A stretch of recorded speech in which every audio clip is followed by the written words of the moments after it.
What's up, guys? Doug Polk here, and welcome back for another episode of Poker Hands. And today we're going to be taking a look at another hand from the £1 Million High Roller event that Triton recently had. Now, I know everyone likes their big hands and four-of-a-kinds and straight flushes as much as the next guy, but this hand is a bluff, and I like bluffs. So let's take a look at a hand played by Big Al in the Triton High Roller up against Timothy Adams. It seems likely he's going to get action from two people because it's only 10 big blinds more. Everyone's committed about 6 to 7 big blinds.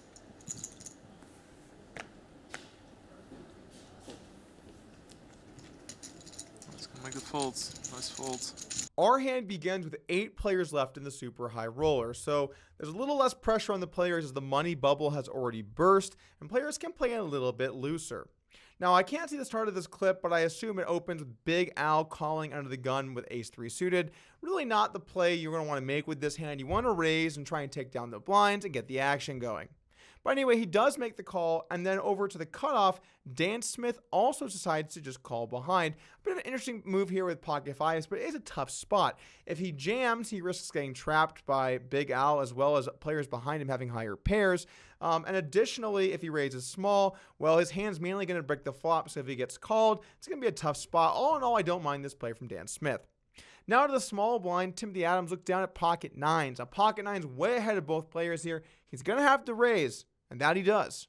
Adams decides to make it $760,000 here. Now, if we look at the stack sizes, Big Al's got 5.5 million, Dan Smith with 2 million, and Adams has 4.4. So this is a big part of his stack going in here pre-flop. This is almost, roughly like 1/5 or so of his stack, 1/6 of his stack going in here on just his pre-flop raise.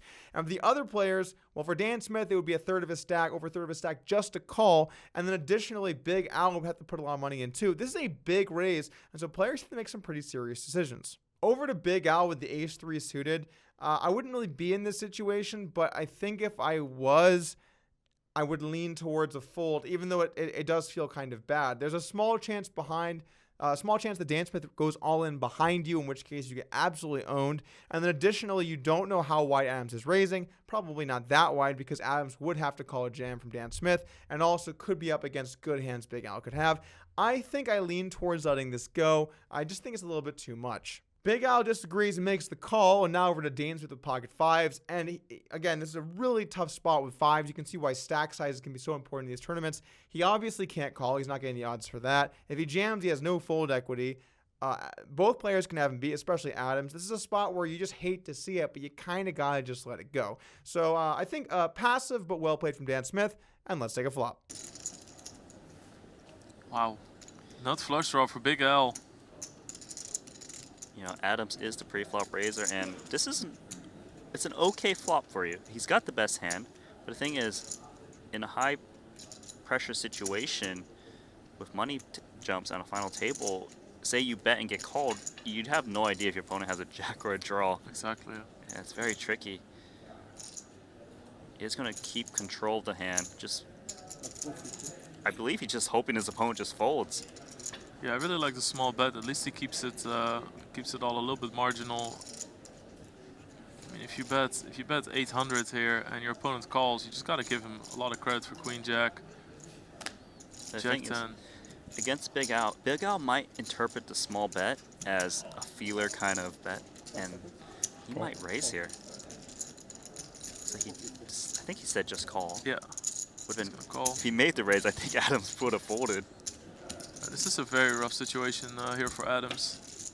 The flop comes Jack 6-4 with 2 diamonds, so 9's still in the lead. However, Big Al has picked up the nut flush draw.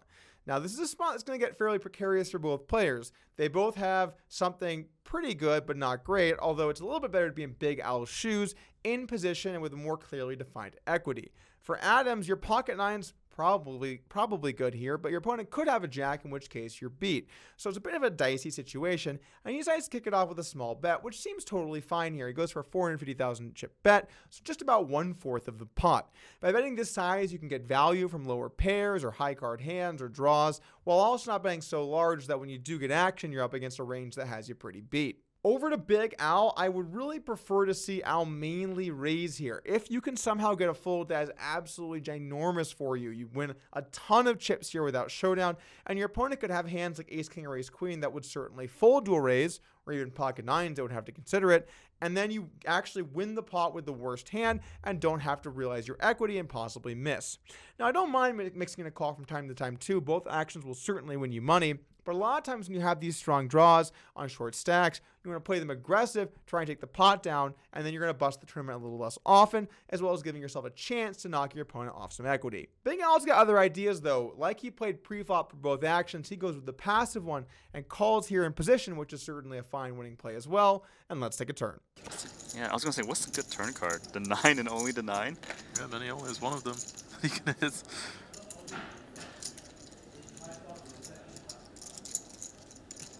I'd say this is pretty good though.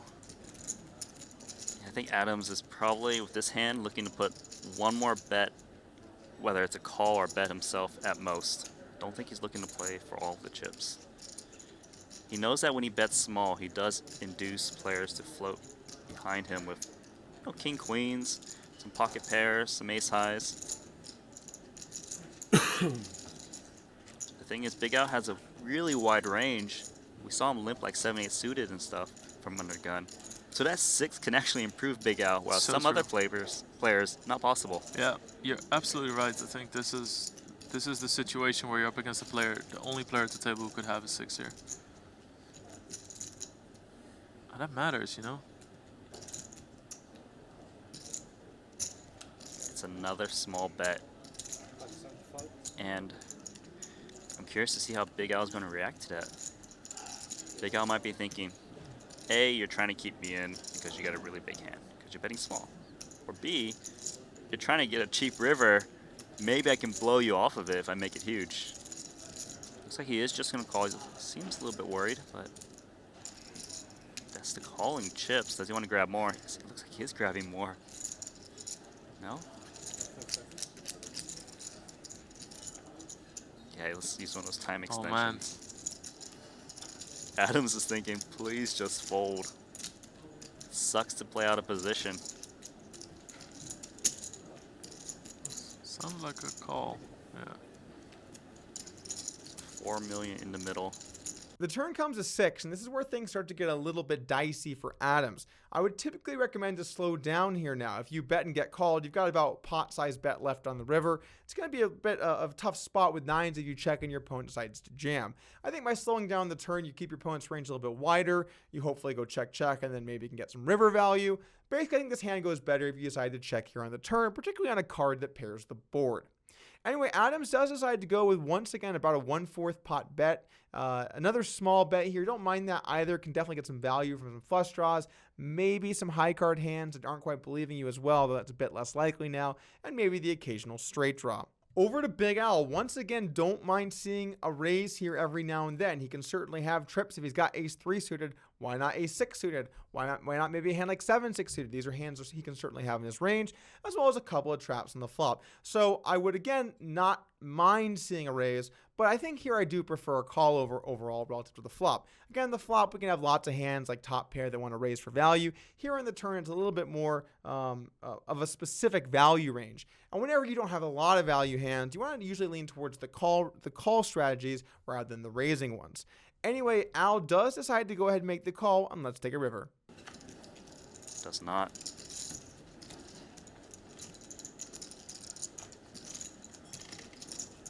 So is Adams gonna do a block bet?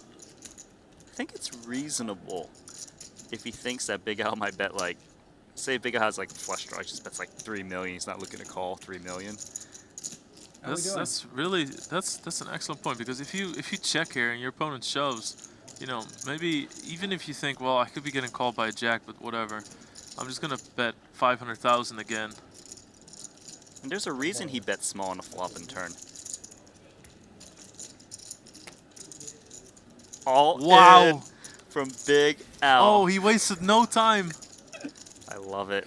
The river comes a 4, double pairing the board. Now, in Adam's shoes here, he has no choice but to check. At this point, betting would just be weird. What are you even accomplishing? If you get action, what are you going to be ahead of? You're not bluffing, you have pocket 9s. In fact, this would be a classic value merge if you decide to go for a bet on the river. He's simply not going to beat enough of the call range. So Adam's decision is clear cut, and he does decide to go for the check. Now over to Big Al. What does he want to do here with ace high? And it's actually kind of interesting. So he does have ace high. So if his opponent has ace king or ace queen, he actually chops the pot. They will both play pockets or a pair of sixes and a pair of fours with an ace kicker. So all of a sudden that 3 isn't such a bad card at all. But what worse hands can Big Al have here? Can he have lower flush draws? How is he playing some of those hands pre-flop? Could he have a hand like 7-5 suited? He would have to limp that in under the gun. Seems unlikely. Does he have many worse hands here at all? And a good rule of thumb on the river when you get checked to, if you can have value bets that would want to go for some value, and you can't have many worse hands that would want to bluff, it's time to pull the trigger and hope things work out. Al does fire all in on the river here. The bluff is complete, but now he just has to get through.